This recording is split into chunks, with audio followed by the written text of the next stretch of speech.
Ek groet u in die naam van Jesus Christus. Ek gaan nou les nommer 7 met u behandel. En les nommer 7 gaan oor die strategie van Christus. Dit gaan vir julle baie interessant wees, dink ek. Maar baie van julle gaan hier uit die bus val dalk. Daar is 70 disippels wat Jesus op een slag verlaat het. En toe hy vir hulle begin vertel, wie is hy en wat is sy liggaam? En dat sy liggaam die brood is van die lewe, en dat sy bloed die verbintenis van die verbond tot die nuwe lewe, dat hy sy bloed gegee het, en as jy nie sy liggaam eet en sy bloed drink nie, dan jy geen deel aan hom nie. En net daar het al 70 van sy disippels, dit was nie sy 12 apostels nie, maar sy 70 disippels wat hy ook gedisipel het. Daar het al 70 uit die bus geval. Hulle almal omgedraai. Die statistiek is verskriklik skrikwekkend. So ek wil vir u sê, moenie toelaat dat die duiwel u mislei nie. Hy's 'n leienaar. En ek wil vir u sê dat as u die Bybel baie mooi bestudeer, dan sal u vind dat dit wat ek met u deel, is erg Bybels. Dis erg Bybels, dis erg soos die Handelinge kerk. Dis net soos Jesus het gedoen het.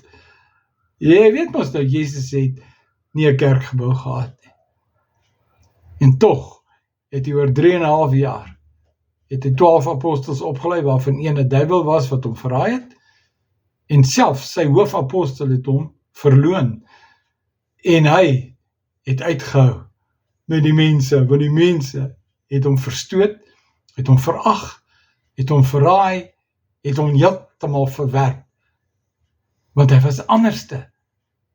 Sy denke was hoër as ons denke, en is nou nog so. Sy denke het nie verander nie. Sy woord is sy denke, sal nooit verander nie. En weet wat? Sy wee is hoër as ons wee. En ons wee is ooreenkomstig ons denke. En as ons denke verkeerd is, dan is ons wee verkeerd. En daarom sê Jesus, bekeer julle. En kom, en herskik. Herskik beteken realign with my ways. My way. I am the way. There's no other way than my way. So, dis waaroor hierdie enetjie gaan, en presies hoe die Here se strategie is om dit te herstel. Daar kom 'n reformatie. Hierdie reformatie is al reeds lank al aan die gang, maar baie mense se ore is toe, hulle harte is toe, maar maak u ore en u harte oop as u na my luister. Want dit is die weg van Jesus Christus, presies soos dit in die Bybel staan. U kan dit gaan oplees, u gaan navors dit, nie in mense se boeke nie, nie eers my boek nie, maar gaan vors dit na in die woord, en kyk of ek vir u die waarheid verkondig of nie. Goed, paragraaf 1.2 sê, bogenoemde proses wat ek in die vorige video laas van gepraat het, is 'n beweging van God, dis nie 'n beweging van mense nie, dis nie iets wat ek uitgedink het nie. Die Here het my kom arresteer as te ware, terwyl ek besig was om af te tree. Toe sê die Here, waar gaan jy en wie het vir jou gesê, jy kan aftree? Kom, tree aan, en kom in lyn met my plan vir jou lewe, jy is nog nie klaar nie. En ek het gehoorsaam, en hier sit ek en ek leer vir u nou, hieroor, en u gaan nie net hoor nie, u gaan doen, en u wat hoor en doen, u gaan ander mense disipel. U gaan presies doen wat ek doen. Ek doen wat presies Jesus gedoen het. Ek moet sê, jy weet ek is 'n mens, en ek is dalk nie 100% die volle openbaring gekry nie, maar dit wat ek wel glo ek gekry het, gee ek vir u. En jy moet laat die Heilige Gees met u praat, en laat die Heilige Gees wat die Gees van die waarheid is, vir u lei. Maar ek is gehoorsaam aan die koning van die konings, en ek deel met u, en u moet nou maak met wat u hoor, wat die koning sal behaag, nie u self nie. So, los dit daar by u, vra die Heilige Gees, hy is die gestuurde om ons te lei. Nou, wat het Jesus gesê, wat is sy strategie? Die strategie van Jesus is om ten eerste 12 apostels, ek wil graag vir u sê hart op haver, u luister, sê, ten eerste apostels, né? Maar hy sê, ten eerste 12 apostels. En dis wat die Here vir my gesê het, via 'n ander apostel, wat hy van Kongo af na my toe gestuur het. En die Here het 'n interpreter nodig gehad, wat moes sê, wat sê hierdie persoon in Frans en in Swahili en in die Congolese se daglikse taal. En weet jy, die interpreteerder moes ook baie versigtig vertaal, want dit was 'n dame wat baie wel ter tale was en sy ken Engels en Frans en daai stamtale daar, en so sy bly al 7 jaar dink ek in Suid-Afrika, en so sy het baie te doen gekry ook met Afrikaans.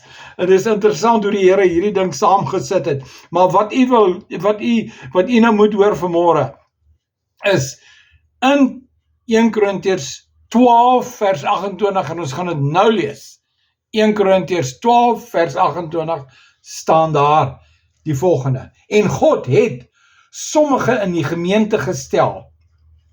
In die eerste plek apostels, ten tweede profete, ten derde leraars, daarna kragte, daarna genadegawes van gesondmaking. Dis prioriteite hierdie. Daarna genadegawes van gesondmaking, na hierdie vyfvoudige bediening aspekte, né? En dan sê hy helpers, dan regeringe, dan ander tale. Party mense maak tale die belangrikste ding, maar maak nie saak, die tale is belangrik. Ek sê vir u, tale is belangrik. Ek kan nie regtig die Here dien sonder om in tale te bid en die Here se aangesig te soek in tale nie. Daar's 'n verskil tussen tale bid en tale praat met 'n uitleg. Om 'n taal te ontvang, om in tale te bid en die Here te aanbid in tale is 'n ander aktiwiteit met tale as een van die 9 gawes van die Heilige Gees wat tale is, en die ander ene is uitleg vir tale. So daardie 2 maak die ander 7 die 9 gawes van die Heilige Gees.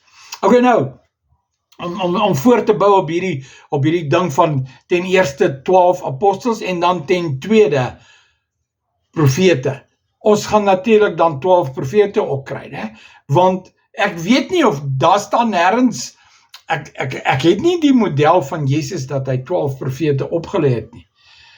Maar ek het hierdie model in 1 Korintiërs 12 vers 28. Ek kan dit nie ignoreer nie.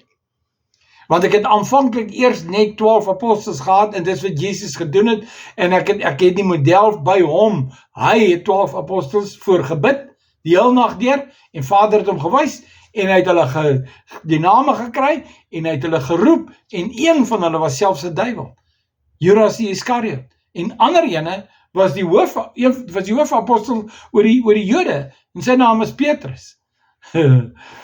So die Here kies nie perfekte mense nie, niemand is perfek nie in elk geval.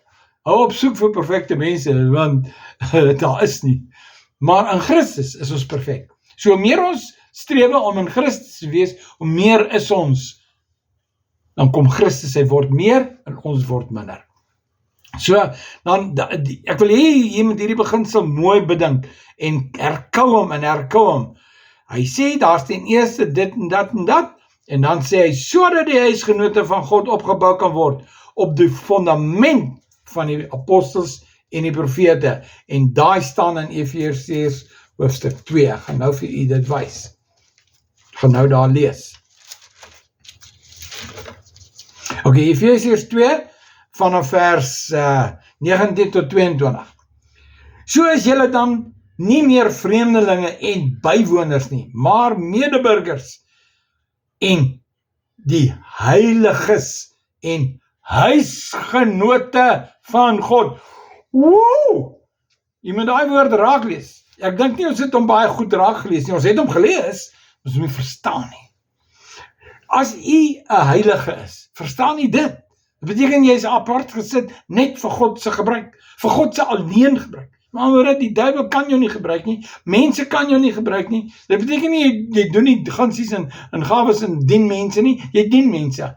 Maar jy behoort nie aan mense nie. Jy behoort net aan Christus, want jy is gekoop met sy bloed.